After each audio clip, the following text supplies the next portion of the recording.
Qu'est-ce que l'animation territoriale? Comment ça se pratique d'après vous? Alors, il y a plusieurs dimensions dans l'animation territoriale et il y a surtout beaucoup de points de vue. Qu'est-ce que l'animation territoriale pour une collectivité territoriale? Qu'est-ce que c'est que l'animation territoriale pour un collectif d'acteurs, de citoyens? Est-ce que ça rentre dans des logiques de coopération entrepreneuriale entre entreprises, ou est-ce qu'on est sur quelque chose qui répond à un enjeu thématique, l'alimentation ou l'habitat, je ne sais pas, ou la mobilité?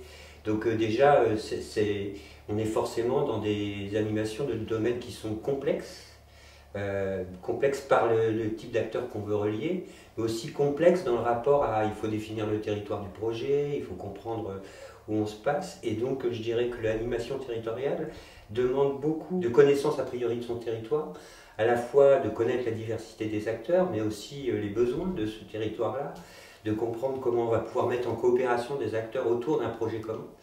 L'enjeu de la coopération territoriale par rapport à la création d'initiatives, c'est que là, il ne s'agit plus de répondre seulement à un besoin sur une thématique, mais de mettre les acteurs en commun à répondre à un besoin par rapport au développement d'un territoire. Et donc c'est beaucoup plus complexe, et en tout cas on sort d'une approche purement création d'initiatives pour aller vers quelque chose où la question de comment chacun va trouver intérêt au projet coopératif et comment en commun on va développer quelque chose qui fait richesse sur le territoire, voilà.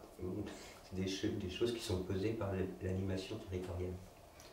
Et c'est vrai que tu parles pas mal de cette question d'identifier les besoins, mais je trouve qu'il y a aussi toute une notion d'identifier, de comprendre les ressources d'un territoire, puisque c'est aussi,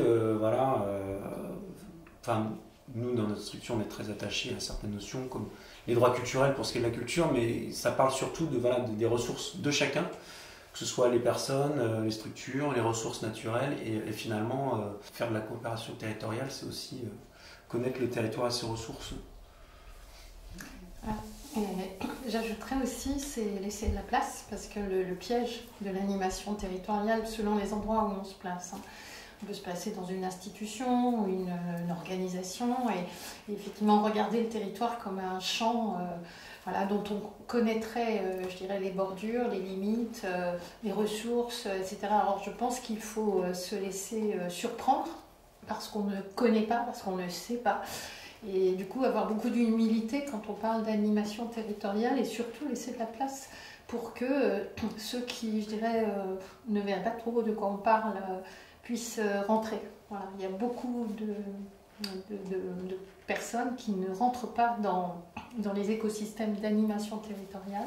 Je pense aux jeunes, je pense aux personnes âgées aussi, je pense aux gens qui sont précarisés, qui n'ont pas forcément le temps de s'investir. Donc il y a aussi tous ces espaces un peu informels dont il faut prendre soin.